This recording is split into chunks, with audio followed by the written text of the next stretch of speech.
Hello everyone, welcome back to my YouTube channel. Welcome to Studies with Joy. So, today we are going to do English 1.5 Joan of Arc.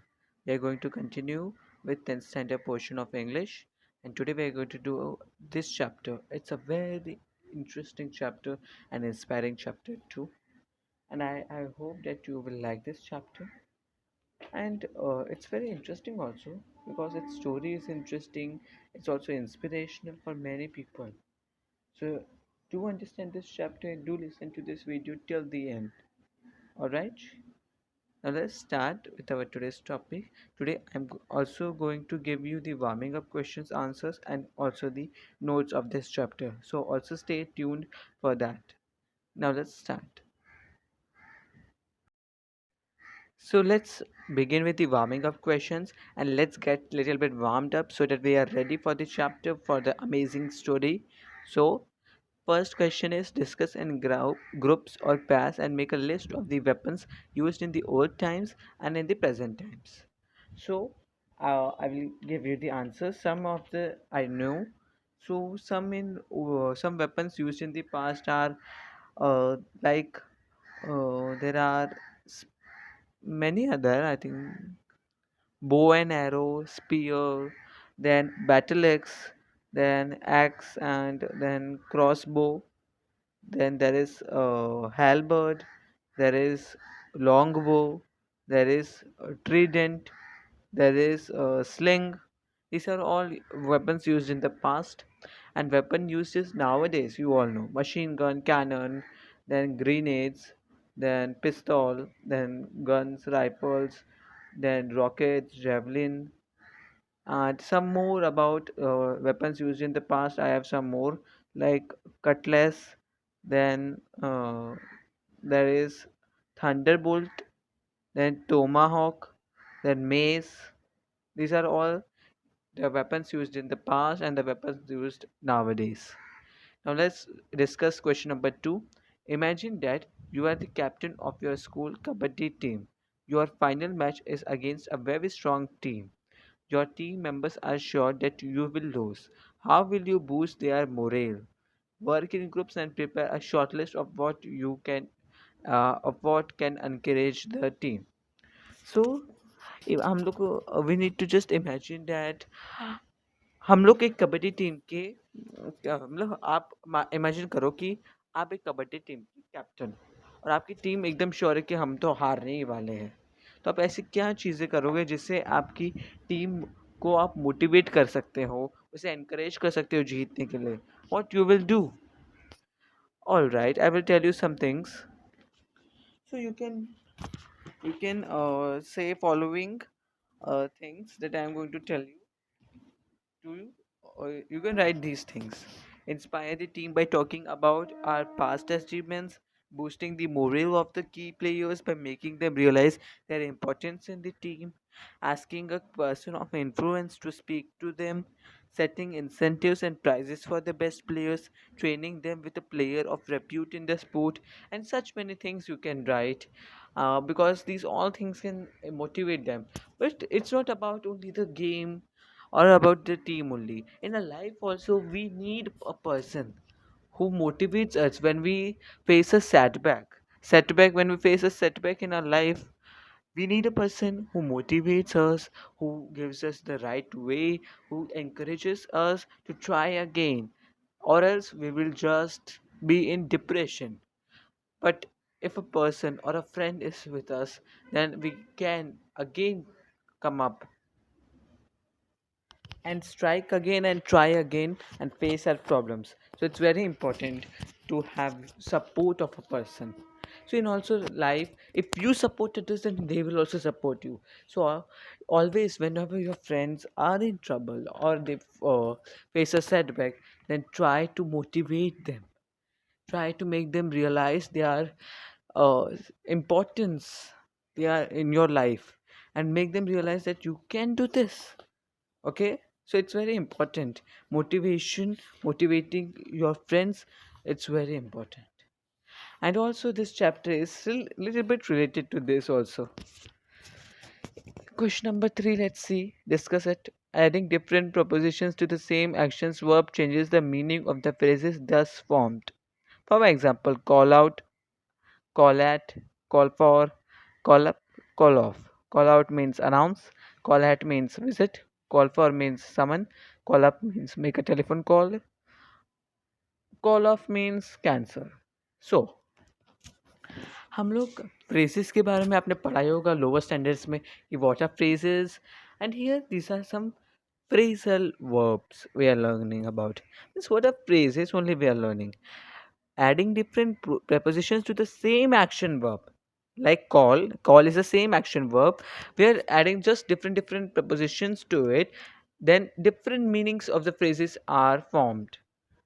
Are you understanding what I am saying? So when we add a different preposition towards the same action verb of a phrase, different meanings are there. Like call out means announce and call at means visit. So your out and at we just replaced and the meaning changed. So these are different phrases. Both these all have the action verb the same call, but they have prepositions different and thereby their meanings are also different. Now here there is an activity for us. For before that we will read this because it's very important to understand phrasal verbs. It's a grammar topic. A phrasal verb is a verb that is made up of a main verb together with an adverb or preposition or both. So what is a phrasal verb? A phrasal verb is a verb which is made up with two words which with an adverb or preposition or both, and also there is a main verb. So what is a phrasal verb? Again I'm repeating, there in a phrasal verb there are two verbs, main verb and second will be adverb or a preposition, or both can also be there. Are you understanding? A phrasal verb is a verb that is made up of a main verb together with an adverb or preposition or both. So there can be also a adverb or a preposition with the main verb, then it becomes a phrasal verb. Are you okay? Now let's solve this question. Guess the difference in meanings of the underlined phrases. So we need to guess the difference in the meanings of the underlined phrases. Okay? So I'm telling you the difference. First one is he promised to look into the matter. So here to look into means to investigate. In the second one, he asked me to look for his lost book. Here to look for is to search for something. And third one, I shall look forward to your arrival. Here look forward means to wait eagerly. So here there are three different meanings, but can you see the main verb is the same, look, but prepositions are changing, therefore the meanings are changing. These all are phrasal verbs because they have the main verb plus an adverb or a preposition, that is a preposition. Here there is a preposition. So these are all phrasal verbs, and can you see the difference in the meaning? To look into means into investigate, to look for means to search for something, to look forward means to wait eagerly. Okay?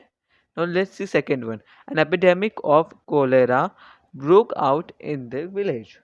Broke out here means began suddenly. Then the thieves broke into the locked house. Broke into here means to enter forcibly. Third one, they break up their friendship. Sorry, they broke up their friendship. Here broke up means to end. Alright, so what is the difference in these three? The main verb is the same, but the prepositions are different, and the these all three are phrasal verbs. And what are the differences? I will repeat it. Broke out means begin suddenly, broke into means to enter forcibly, and broke up means to end. Now next one, third one, you must carry out your duty faithfully. Okay, here carry out means to do a particular task. Next one, please carry on with your work. Here carry on means to continue with an activity or task. And third one is carry forward the remaining balance in the next page. Sorry, this is fourth one. Third one is they carried off the trophy in the football matches. Here carried off means to succeed in doing or achieving something to win. Next one is carry forward the meaning balance to the next page. So here carry forward means to transfer or move something ahead. So can you see these all are phrasal verbs? Why? Because they are having the main verb as carry and they are also having a preposition with them. So when a main verb and plus preposition or adverb or both, then it becomes a phrasal verb. We now only learned. And what are the difference? Carry out means to do a particular task. Carry on means to continue an activity or task. Then carried off means to succeed in doing or achieving something to win. And carry forward means to transfer or move something ahead. All right. Now let's go forward towards the chapter that is Joan of Arc. Our chapter is Joan of Arc, a very interesting chapter according to me. I will tell you the main basic idea or basic the structure of this chapter. So this Joan of Arc by George Bernard Shaw is a play narrating the story of the courageous and undying spirit of a girl Joan. It outlines Joan's bold attempt to convince Captain Robert to allow her to to fight the Englishmen. Throughout the play, we come across Joan's qualities that make her stand out from the ordinary soldiers. Brave and blunt, Joan's story makes for a good read as she is what we can call one of the earliest examples of woman empowerment. So I hope that you understood what is the basic idea of this chapter. And now let's learn read some points about George Bernard Shaw, a very well-known playwright and critic. So George Bernard Shaw was an Irish playwright and critic. He wrote more than 6 plays during his lifetime, including major works such as Man and Superman, Pygmalion, and Saint John. He was the leading dramatist of his time. He was awarded the Nobel Prize in Literature in 1925. So he was a great playwright and critic. And he also got a Nobel Prize in 1925. And his major works are Man and Superman, Pygmalion, and Saint Jude. Now let's start with our play. This is a play actually, and this is not the whole story. It's continued. Means first some conditions are given that from when started, and it's not shown here. It's not is given the whole story. After this also there is a story, but this is a play, and it only tells us about one incident, that how Joan, what can say, convinced Robert, whatever she did. So what is when is the from when the play is starting? Here it is given to mention what all has happened and from which situation the play is starting. So we need to read this first. The war fought between England and France from 1337 to 1453 has become to be known as the Hundred Years' War. Joan was a peasant girl born in eastern France who led the France army to several victories during this war. So, there was a war between England and France which had led for 100 years. That's why it was called as Hundred Years' War, and it was from 1337 to 1453. And if we count, then it is more than 100 years. So Joan was a peasant girl born in eastern France. So she was from France, and she was the only who led the French army to several victories in this war. So actually, the French army was losing in this war, and it was going to be defeated by the English. But Joan, this small peasant girl who lived in a village, uh, made the French army to several victories, led the French army to several victories during this war. How, you will be thinking, that a small girl, and she was also very young at that time. Then also she did by her determination and courage. It was just like a miracle. That girl is a miracle. We can say the Joan, the miracle girl. This play begins at the time when all of northern France and some parts of the southwest were under foreign control. So these plays begin with the time when I am telling you the situation. I told you that there is the mention the situation. So when it is beginning from At that time, when some parts of the southwest were under foreign control, the English controlled some parts and the Burgundians controlled the others. So, Burgundians and English both controlled some parts of the southwest of France. And the city of New Orleans, one of the few remaining French cities, was held by the English. So there were very few cities of the France was were remaining. Means there were very few French cities remaining, and most were taken by English and the Burgundians. So and one of the few remaining French cities, that is Orleans, also was held by the English. This year is 1429. Very important. The question can come: which year? This place of which year? Captain Robert de Baudricourt, a military officer, is seated at the table. His steward stands facing him. So this story contains some hard English words also. Means there are French English words, so they are a little bit difficult to understand also. And here, I will tell you those meanings. And for now, the situation is that Captain Robert D. Badricourt, he is a captain.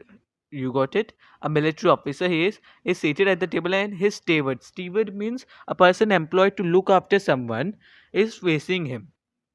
Now the play begins. What does the Robert say? See. I told you to throw the girl out.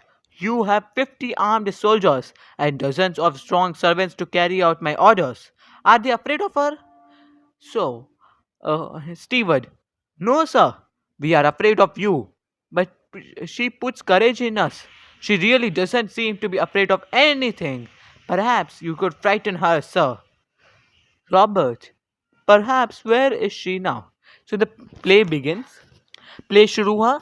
Robert बोलता है कि मैंने तुम लोग को बोला था ना कि उस लड़के को बाहर फेंक दो. I told you to throw her out, remove from her. Then you have 50 armed soldiers. तुम्हारे पास इतने सारे सोल्जर्स है, डजन्स ऑफ स्ट्रॉन्ग सर्वेंट्स है तुम्हारे पास. Then why you are not carrying out my orders? Why you are not taking into action? Are they afraid of her? Are all the soldiers and servants afraid of her? Steward says, no, sir, we are afraid of you. हम सब आपसे डरते हैं. But she really doesn't seem to be afraid of anything. उससे किसी चीज से नहीं डर लगता, ऐसा हमें लगता है उसे देखकर. और perhaps you could frighten her. आप उसे डरा सकते हो, sir. Robert, grimly means seriously. Perhaps, where is she now? So Robert asks, वो कहाँ है? Where is she? Steward, down in the courtyard, sir. Robert goes to the window and asks the soldiers to send the girl up. The girl enters. She is a well-built, strong country girl of 17 to 18 years. The square's glare neither frightens her nor stops her. She speaks confidently. Square is a person of high rank. Okay, so it is Captain Robert Square. Square means a person of high rank. Are you understanding what I'm saying? And here glare means here an angry stare. मतलब बहुत गुस्से में देखना. So Robert बोलता है कहाँ है वो? तो स्टीवर्ड उसे देते हैं down. She is down in the courtyard. Then Robert goes to the window and asks her to other soldiers to send that girl on up. तो वो गर्ल आती है. वो गर्ल कैसी है? जो how is June, this is whole description of her.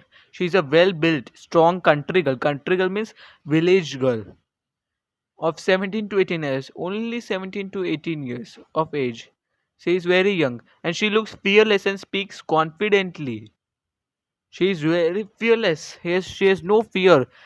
Square's glare means captain Robert की glare.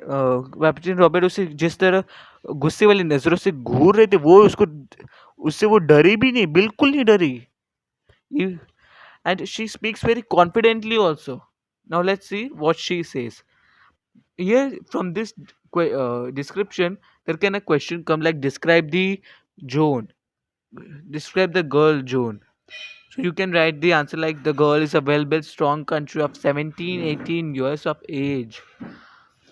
and she looks fearless and speaks confidently. Now let's see what Joan says. Good morning, Captain Square. You are to give me a horse and armor and some soldiers and send me to the Dauphin. See, directly coming in and she is just demanding. So confident she is that Captain Square will give directly to her. She's not even saying, "Can I?" She's just demanding directly. So this is her confidence. She is that much confident that she knows that she will get it. Good morning, she says first, and she said, Captain Square, you are to give me आपको मुझे एक horse और एक armour देना है और कुछ soldiers देने हैं और मुझे डॉफिन के पास भेजना है. Now who is Dauphin? Dauphin, the oldest son of the king of France, the one who would become the king after his father. All right?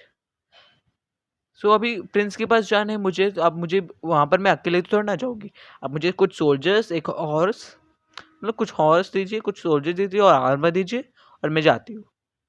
Robert, is this girl is mad? Why didn't you tell me so? You blockhead. Blockhead means a stupid person. So Robert says to Steward, this girl is really mad. You didn't told me, Steward, that she is mad. You stupid. She like this, Robert says to Steward. Steward, sir, do not anchor her. Give her what she wants. Now Steward is also very oversmart. He directly says that उस पे गुस्सा मत करो. अब उसे जो चाहिए उसे वो दे दो. Robert says, I shall send you back to your father with orders to put you under lock and key. So Robert says that I will send you back to your father and tell him not to let you come out again here. Joan, you think you will square? But it won't happen that way. You said you would not see me, but here I am. See her confidence, what confident she is. She says that you think तुम ये कर पाओगे? मुझे तो ऐसा नहीं लगता. तुमने बोला था कि तुम मुझे देखना नहीं चाहते, फिर तुमने ही मुझे बुलाया. तो see her confidence, it directly comes out from these lines. Robert, so you are assuming that I will give you what you want. So assuming means taking for granted. Then Joan says, yes, Square. Continuously busily, means she is very busy, continuous busily. A horse will cost 16 francs. It is a big amount of money, but I can save it on the armor. I don't need beautiful armor made to my measure, so I can find a soldier's armor that will fit to me well enough. I shall not want many soldiers. The Dauphin will give me all I need to free Orleans. Again, see her demand and see her confident and see her she is so fearless. She is saying that yes, Square, a horse will cost 16 francs. So this is the unit of the money there, and it is a big amount of money, really. So she says that she can save it on the armor. वो armour में बचा सकती है पैसा. कैसे? उसे she doesn't want beautiful armour made to her measurement. मतलब उसके लिए तो रेडी नहीं होगा ना. She is a small girl, so उसके मेजरमेंट वाला नॉर्मली रेडी नहीं होगा. तो मुझे बना के मेरे मेजरमेंट वाला आर्मर नहीं चाहिए beautiful. I don't need. I can find soldiers armour जो मेरे साइज का मुझे फिट आ जाए, मैं वो पहन लूँगी. I don't need a beautiful armour. I shall not want many soldiers also. She says like that, and she says that Dauphin will give everything that she wants. She is so confident. Robert, shocked to free Orleans. So he didn't know that this girl wants these all things to free Orleans. Over Orleans, or Orleans, the people of the city of France, that's Orleans. Orleans का जो city वहाँ पर जो रहते हैं उन लोग को ऑर्लियंस बोलते हैं. सो वो सिटी भी इंग्लिश के कंट्रोल में आ गई थी. सो she decided to free the Orleans, and for freeing them she needs all these things. And he was shocked. Robert was shocked to free Orleans like this. He was asking because it's a very big thing. Even the big soldiers, big men are not able to do that. How this small girl will do? Then Joan says simply, normally. Yes, Square. 3 men will be enough for you to send with me. Polly and Jack have promised to come with me. So zone से very simply, जैसे कि कोई बड़ी बात है ही नहीं, she is just saying very simply, हाँ square, 3 man बस होंगे मेरे लिए अब मेरे साथ भेजने के लिए. Polly and Jack, there are 2 names, names of 2 men have promised to come with me. Robert, you mean Monsieur de Polengue? Monsieur means French word for Mr. So Mr. de Polengue he is saying. Here we say Mr. and in France they say for Mr. Monsieur. So you mean Monsieur de Polengue? He's a very renowned man. And you mean that he agreed to come with you? How? Joan says, yes, Squire, Jack will come willingly. He is a very kind gentleman and gives me money to give to the poor. I think John Godsave will come and Dick the archer and their servants, John of Horncourt and Julian. There will be no trouble for you, Squire. I have arranged it all. You have only to give the order. So these are more peoples that are going to come. Their names are mentioned, and she says, "I have arranged everything. You just give me the permission. I just need the orders. I will go and I will do everything. I'm very confident." She is full prepared. Robert, to the steward, is this true about Monsieur de Polanyi? So now he is facing steward in a shocking uh, condition and asking him that is this true that Monsieur de Polanyi is going with him? Steward eagerly, बहुत जल्दी मतलब बहुत खुशी खुशी से, yes sir, and about Monsieur de Metz too. Mister Metz के बारे में जो उसने बोला वो भी करेक्ट है, वो भी जा रहे हैं. They both want to go with her. Okay, today we are little more part, seeing little more part, and then we will stop because this is the huge chapter, so we will divide it into parts.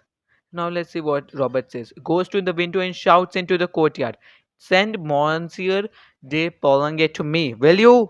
So now Robert is in very shocking situation, and he is also very angry, and he goes to the courtyard and shouts into the courtyard and says that send Monsieur de Polange to me, will you? So he turns to Joan, get out and wait in the yard. So उसे बाहर जाने को बोलता है, yard में wait करो. Joan smiling brightly at him, एकदम चमचमाते हुए अपने चेहरे के साथ. Right square she goes out. Robert to the steward, go with her. Steward को भी बाहर भेजा. Stay within call and keep your eyes on her. So stay connected. Stay within call means stay connected and keep your eye on that girl. I shall save her up here again. So मैं उसे वापस यहाँ पर बुलाऊंगा. I shall have her. The steward retreats hastily. Retreats means moves away in a hurry. Bertrand de Polange, a French guard, enters, salutes, and stands waiting. So he comes, Bertrand de Polange. Now, Robert, she says you, Jack and Dick, have offered to go with her. What for? Do you take her crazy idea of going to the Dauphin seriously? So he is now very shocked and he has a lot of questions to ask to him. So he is directly asking him to the Polange that how you and Jack and Dick were agreed to go with her. Are you serious? Are you believing her crazy idea of going to the Dauphin? Really? Now like this is asking. Polangi, slowly. There is something about her. It may be worth trying. So Polangi has a very firm belief in her. And he is saying that there is something. इसके बारे में कुछ तो है. That that I have seen in her. Like this he is saying. And it may be worth trying. Means it will be very helpful, I think so. Trying her out. Robert says, oh, come on, Polly. You must be out of your mind. Robert is still not convinced. Polenge, unmoved. What is wrong with it? The Dauphin isn't Chinon, like a rat in a corner, except that he won't fight. The English will take Orleans, he will not be able to stop them. So Chinon, one of the cities in France where royal family resided during the Hundred Years' War, the Dauphin took refuge in Chinon. So during the whole 100 years, the Dauphin that the prince used to live in the Chinon only. And Polanyi is saying to Robert that why? What is the problem in trying June? That our Dauphin is hiding like a rat in the चूहे की तरह chinon में छुपा बैठा है और वो लड़ने तो वाला नहीं है. इंग्लिश हम लोग के सिटी को भी ले लेंगे, ओरलियंस को भी ले लेंगे, and he will not be able to stop them also. Robert says He beat the English the year before last at Montargis. I was with him. So Dauphin says that उसने भी हराया English को. He is also brave. Don't tell like this. But Polanyi says, but his men were cowed. Cowed means frightened, and now they can't. Now he can't work miracles. And I tell you that nothing can save us side but now but a miracle. तो Polanyi says, उसकी उसके जो आदमी है वो अभी बहुत ज़्यादा डरे हुए हैं. एंड अभी यहाँ पर मिराकल्स कोई मिराकल या फिर कोई चमत्कार ही हम लोग के साइड को बचा सकता है, फ्रांस को. Robert says miracles are all right, Polly. The only difficulty about them is that they don't happen nowadays. So he says that miracles doesn't happen nowadays. They are all right. Polanyi says, I used to think so. I am not so sure now. There is something about her. I think the girl herself is a bit of a miracle. Anyhow, this is our last chance. Let's see what she can do. So Polanyi says, मैं भी वैसे ही सोचता था. But after meeting this girl, I think that this girl is a bit of miracle only. She can do this. And anyhow, this is our last chance. So let's try this also. Robert wavering. Wavering means hesitating. हिचकिचा रहा है baby. You really think that? तुम सच में ऐसा सोच रहे हो? Polanyi says, turning, is there anything else left for us to think? Let's take a chance. Her words have put fire into me. Have put fire into means have inspired or motivated. Robert giving up. View, you are as bad as she is. So पोलंकी बोलता है कि इसकी बातों से मेरे अंदर जोश बढ़ता है. और रॉबर्ट बोलता है कि all right, you are also mad like her only. Okay, so till here we are stopping today and we will continue in next lecture. I will also give you the notes of this chapter in the next part. Thank you.